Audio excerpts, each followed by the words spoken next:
ओम शांति। आज 9 जनवरी 2022 के अव्यक्त महावाक्य हैं जिनकी ओरिजिनल डेट है 21 दिसंबर 1989। आज बाप दादा त्रिदेव रच्यता अपनी साकारी और आकारी रचना को देख रहे हैं। बाबा को दोनों ही बच्चे अति प्रिय हैं। रचता रचना को देखकर कहते हैं वाह बच्चे वाह, और रचना कहती है वाह रच्यता वाह। बाबा बच्चों को देखकर बहुत खुश होते हैं। तीनों ही रूप से बाप, टीचर, सतगुरु, तीनों ही रूपों से बाबा ने हर बच्चे को पढ़ाई, वर्षा और वरदान तीनों में भरपूर किया है। जिससे प्यार होता है उसको संपन्न बनाया जाता है, जो उसको प्रिय होता है वही किया जाता है। तो बाबा ने हर बच्चे को तीनों रूप से प्राप्ति स्वरूप बनाया है। फिर भी बच्चों को मेहनत क्यों लगती है? जबकि ये मौज का समय है, फिर भी मेहनत का अनुभव क्यों होता है? मेहनत अनुभव होने का कारण क्या है? मुख्य 2 बातें हैं। चलते चलते या तो माया से, विघ्नों से फेल हो जाते हैं, या संबंध संपर्क में ज्ञानी आत्माओं के साथ, अज्ञानी आत्माओं के साथ कोई भी बात को फील कर लेते हैं। ना तो फील करना है, ना ही फेल होना है। लेकिन बच्चों को मेहनत इसलिए करनी पड़ती है कि चलते चलते वो या तो फील कर लेते हैं या फेल हो जाते हैं। अगर आप शुद्ध फीलिंग में रहो तो ये अशुद्ध फीलिंग समाप्त हो जाएगी। जैसे कोई बात फील हो जाती है तो उसको फ्लू कहा जाता है। जिसे फ्लू हो जाता है तो व्यक्ति हिलता है, शेकिंग होता है। बाबा ने कहा यहाँ पर भी शरीर नहीं, आत्मा हिलती है, मन हिलता है। जिसे फ्लू हो जाता है उसका मुख कड़वा हो जाता है। यहाँ पर जब किसी को फीलिंग की बीमारी हो जाती है तो उसके बोल कड़वे हो जाते हैं। वहाँ खाना पीना अच्छा नहीं लगता। यहाँ पर जब कोई फील कर जाते हैं तो उनको भी कोई ज्ञान की बात सुनाए तो उन्हें अच्छा नहीं लगता। और परिणाम क्या होता है? कमजोरी आ जाती है। वहाँ पर कभी गर्मी, कभी सर्दी चढ़ती है तो यहाँ पर भी जोश आ जाता है। मुझे ऐसा क्यों कहा, ऐसा नहीं कहना चाहिए था। ऐसी फीलिंग वाली आत्माएं कमज़ोर हो जाती हैं।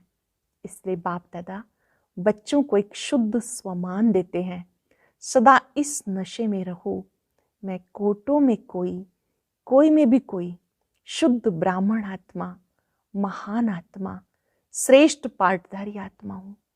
जितना इस शुद्ध फीलिंग में रहेंगे तो अशुद्ध फीलिंग समाप्त हो जाएगी। बाबा अपने होली हंस बच्चों को देख रहे हैं जो व्यर्थ और समर्थ दोनों को समझ सकते हैं।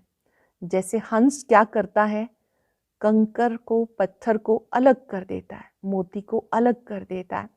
आप बच्चे भी समर्थ आत्माएं हो तो व्यर्थ की तरफ कभी आकर्षित नहीं होना। व्यर्थ तो देखा, सुना, क्या मिला?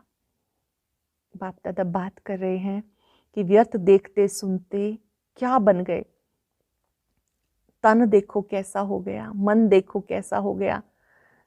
सतयुग के जो देवी देवताएं होते हैं उनका तन कितना सुंदर, मन कितना खुशहाल, धन भी अथाह। यहाँ देखो तो सब गवा दिया। अभी आपका एक एक सेकंड बड़ा अमूल्य है। संगम का 1 सेकंड भी नहीं गवाना। 1 सेकंड गवाना अर्थात 1 वर्ष गवाना। इस समय आपको पवित्रता की शक्ति प्राप्त है। आप समर्थ आत्माएं, पवित्र आत्माएं हो। जो पवित्र आत्माएं हैं वो अपवित्रता को नष्ट कर देती हैं। संपूर्ण विश्व के किचड़े को समाप्त करने की ताकत इस पवित्रता में है। कल्प करेंगे कि ना तो फील करेंगे ना फेल होंगे। सदा इस शुद्ध फीलिंग में रहेंगे। मैं कोटों में कोई, कोई में भी कोई, देवात्मा हूँ, महान आत्मा हूँ, शुद्ध आत्मा हूँ। अब सुनते हैं मुरली विस्तार से। आज की अव्यक्त मुरली का सार है त्रिदेव रच्यता द्वारा वरदानों की प्राप्ति। आज त्रिदेव रचयिता अपने साकारी और आकारी रचना को देख रहे हैं। त्रिदेव रचयिता अपनी साकारी और आकारी रचना को देख रहे हैं। दोनों रचना अति प्रिय हैं, इसलिए रचता रचना को देख हर्षित होते हैं। रचना सदा ये खुशी के गीत गाती है, वाह रचता, और रचता सदा ये गीत गाते, वाह मेरी रचना। रचना प्रिय है, जो प्रिय होता है उसको सदा सब कुछ देकर संपन्न बनाते हैं। तो बाप ने हर एक श्रेष्ठ रचना को विशेष 3 संबंध से कितना संपन्न बनाया है। बाप के संबंध से दाता बन ज्ञान खजाने से संपन्न बनाया है। बाप के संबंध से दाता बन सदा ज्ञान खजाने से संपन्न बनाया। शिक्षक रूप से भाग्य विधाता बन अनेक जन्मों के लिए भाग्यवान बनाया। सतगुरु रूप में वरदाता बन वरदानों से झोली भर देते हैं। ये है अविनाशी स्नेह व प्यार। ये है बाबा का अविनाशी स्नेह और प्यार। प्यार की विशेषता यही है, जिससे प्यार होता है उसकी कमी अच्छी नहीं लगेगी, कमी को कमाल के रूप में परिवर्तन करेंगे। बाप को बच्चों की कमी सदा कमाल के रूप में परिवर्तन करने का सदा शुभ संकल्प रहता है। प्यार में बाप को बच्चों की मेहनत देखी नहीं जाती।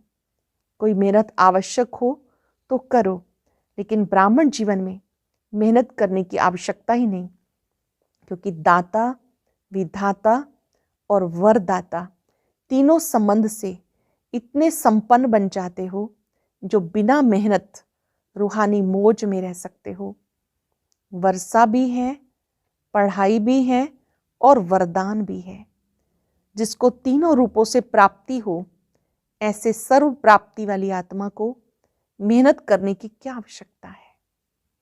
कभी वर्षे के रूप में व बाप को दाता के रूप में याद करो तो रूहानी अधिकारीपन का नशा रहेगा।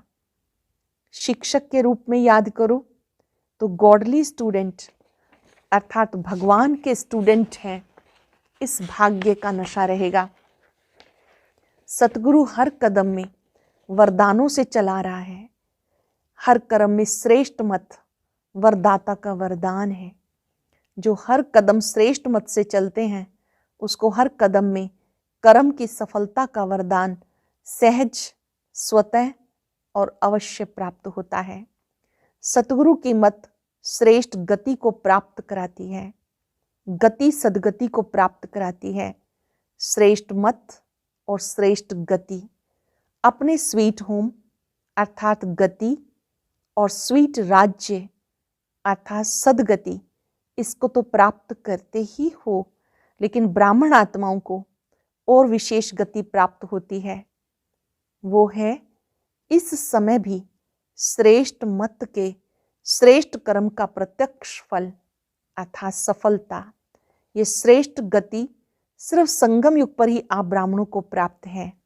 इसलिए कहते हैं जैसी मत वैसी गत। वो लोग तो समझते हैं मरने के बाद गति मिलेगी, इसलिए अंत मते सो गति कहते हैं। लेकिन आप ब्राह्मण आत्माओं के लिए इस अंतिम मरजीवा जन्म में हर कर्म की सफलता का फल अर्थात गति प्राप्त होने का वरदान मिला हुआ है। वर्तमान और भविष्य सदा गति सदगति है ही है। भविष्य के इंतजार में नहीं रहते हो। संगम युग की प्राप्ति का यही महत्व है। अभी अभी कर्म करो, अभी अभी प्राप्ति का अधिकार लो। इसको कहते हैं एक हाथ से दो, दूसरे हाथ से लो। कभी मिल जाएगा, वह भविष्य में मिल जाएगा। ये दिलासे का सौदा नहीं है। कभी तो मिल ही जाएगा, अब नहीं तो भविष्य में मिल जाएगा, ऐसे कोई दिलासे का सौदा नहीं है। तुरंत दान महापुण्य ऐसी प्राप्ति है। इसको कहते हैं झटपट का सौदा। भक्ति में इंतजार करते रहो, मिल जाएगा मिल जाएगा। भक्ति में है कभी, बाबा कहते अभी लो। ये कभी और अभी को भी समझना है। बाबा कहते अभी अभी लो। भक्ति में सोचते कभी तो मिल जाएगा। आदि स्थापना में भी आपकी प्रसिद्धता थी कि यहाँ साक्षात्कार झटपट होता है, और होता भी था। तो आदि से झटपट का सौदा हुआ। इसको कहते रचता का रचना से सच्चा प्यार। सारे कल्प में ऐसा प्यारा कोई हो नहीं सकता। कितने भी नामी ग्रामी प्यारे हों, ये है अविनाशी प्यार और अविनाशी प्राप्ति। अविनाशी प्यार, अविनाशी प्राप्ति, तो ऐसा प्यारा कोई हो ही नहीं सकता। इसलिए बाप को बच्चों की मेहनत पे रहम आता है। वरदानी सदा वर्षे के अधिकारी कभी मेहनत नहीं कर सकते। भाग्य विधाता शिक्षक के भाग्यवान बच्चे सदा पास विद ऑनर होते हैं, ना फेल होते हैं, ना कोई व्यर्थ बात फील करते हैं। मेहनत करने के कारण दो ही हैं, या तो माया के विघ्नों से फेल हो जाते हो, या संबंध संपर्क में, चाहे ब्राह्मणों के चाहे अज्ञानियों के, दोनों संबंध में कर्म में आते छोटी सी बात में व्यर्थ फील कर लेते हो, जिसको आप लोग फ्लू की बीमारी कहते हो। फ्लू क्या करता है? एक तो शेकिंग होती है, हलचल होती है, उसमें शरीर हिलता है, और ये आत्मा की स्थिति हिलती है, मन हिलता है और मुख कड़वा हो जाता है। जब कोई बात फील हो जाती है ना, तो बाबा ने कहा ये भी कैसी फ्लू की बीमारी जैसा ही है कि उसमें आत्मा की स्थिति हिल जाती है और मुख कड़वा हो जाता है, मतलब बोल बिगड़ जाते हैं। यहाँ भी मुख से कड़वे बोल बोलने लग पड़ते, और क्या होता है, कभी सर्दी कभी गर्मी चढ़ जाती है। यहाँ भी जब फीलिंग आती है तो अंदर जोश आता है, गर्मी चढ़ती है, इसने ये क्यों कहा, ये क्यों किया, ये जोश है। अनुभवी तो हो ना। और क्या होता है, खाना पीना कुछ अच्छा नहीं लगता, यहाँ भी कोई अच्छी ज्ञान की बात सुनाएंगे तो भी उनको अच्छी नहीं लगेगी। आखिर रिजल्ट क्या होती है? कमजोरी आ जाती है। अच्छी बात सुनने की भी ताकत नहीं बची तो क्या होता है, कमजोरी आ जाती। यहाँ भी कुछ समय तक कमजोरी चलती है। इसलिए ना फेल हो ना फील करो, ना फेल होना है ना फील करना है। बाप दादा श्रेष्ठ मत देते हैं, शुद्ध फीलिंग रहे, मैं सर्वश्रेष्ठ अर्थात कोटों में कोई आत्मा हूं, मैं देव आत्मा, महान आत्मा, ब्राह्मण आत्मा, विशेष पाठधारी आत्मा हूं। क्या फील करना, अच्छे से नोट करेंगे। मैं सर्वश्रेष्ठ कोटों में कोई आत्मा हूं, देव आत्मा हूं, महान आत्मा हूं, ब्राह्मण आत्मा हूं, विशेष पाठधारी आत्मा हूं। इस फीलिंग में रहने वाले को व्यर्थ फीलिंग का फ्लू कभी नहीं होगा।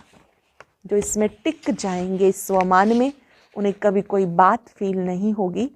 इस शुद्ध फीलिंग में रहो। जहाँ शुद्ध फीलिंग होगी वहाँ अशुद्ध फीलिंग नहीं हो सकती। तो फ्लू की बीमारी से अर्थात मेहनत से बच जाएंगे। सदा स्वयं को ऐसा अनुभव करेंगे कि हम वरदानों से पल रहे हैं, वरदानों से आगे उड़ रहे हैं, वरदानों से सेवा में सफलता पा रहे हैं, वरदानों से पल रहे हैं, उड़ रहे हैं, वरदानों से सेवा में सफलता पा रहे हैं। मेहनत अच्छी लगती है या मेहनत की आदत पक्की हो गई है? मेहनत अच्छी लगती या मौज में रहना अच्छा लगता है? बाबा पूछ रहे हैं क्या अच्छा लगता है, मेहनत अच्छी लगती है या मौज में रहना अच्छा लगता है? कोई को मेहनत के काम बगैर और कोई काम अच्छा नहीं लगता। उनको कुर्सी पर आराम से बिठाएंगे तो भी कहेंगे हमको मेहनत का काम दो।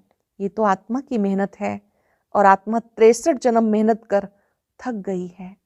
63 जन्म ढूंढते रहे ना, किसको ढूंढने में मेहनत लगती है ना, तो थके हुए पहले ही हो।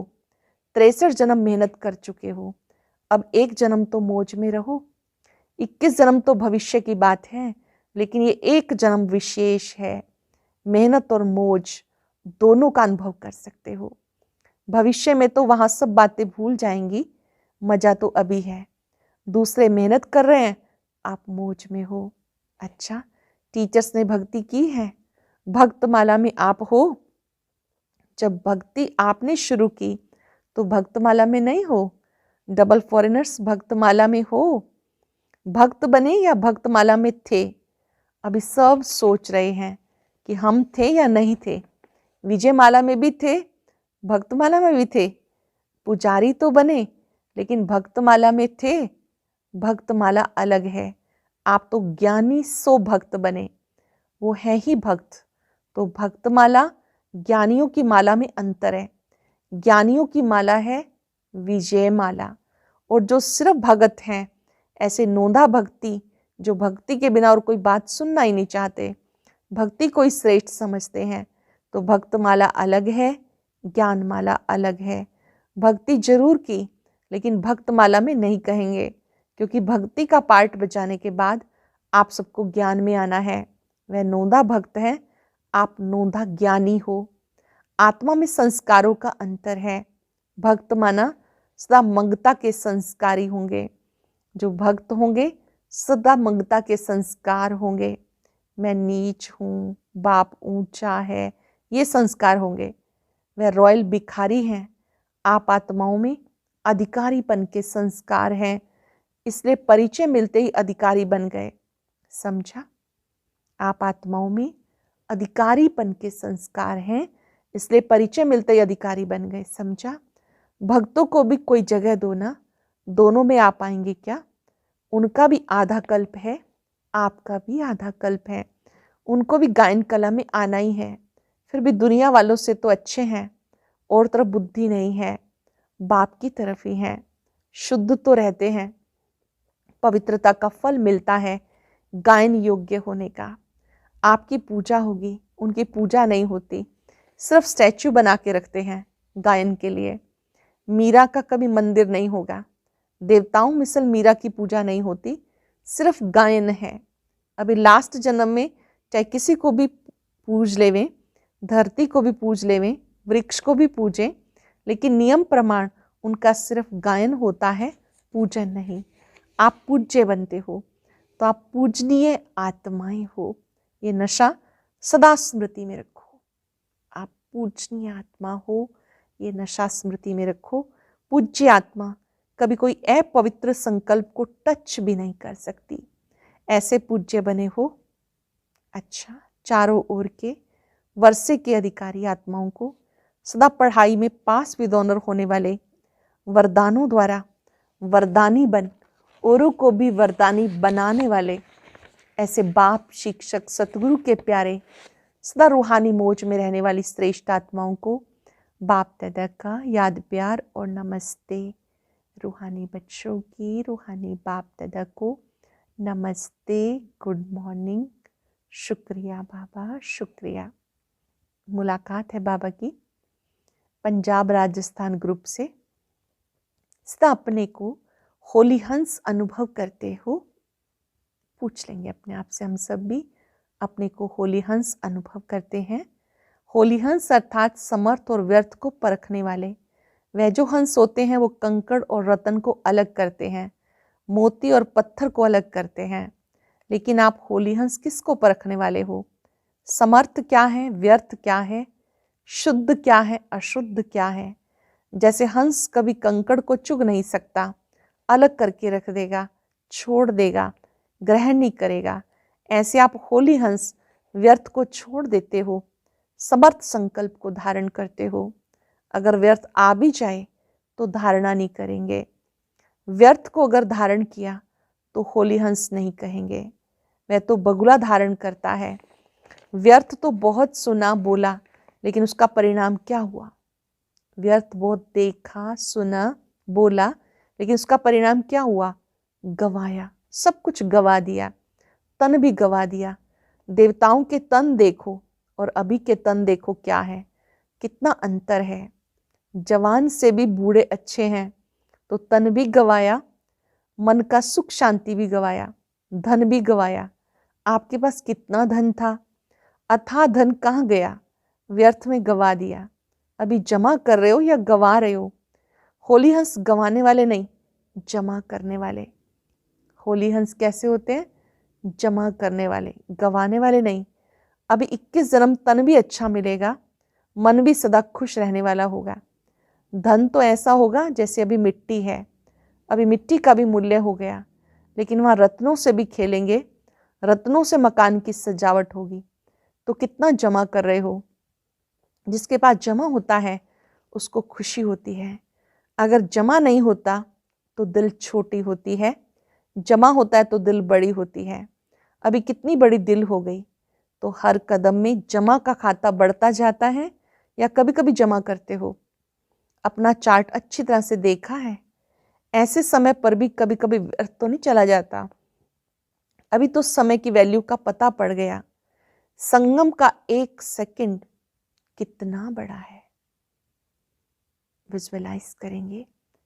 संगम युग का एक एक सेकंड कितना बड़ा है।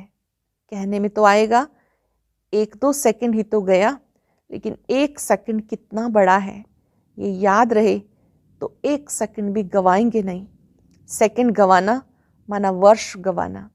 संगम के एक सेकंड का इतना महत्व है।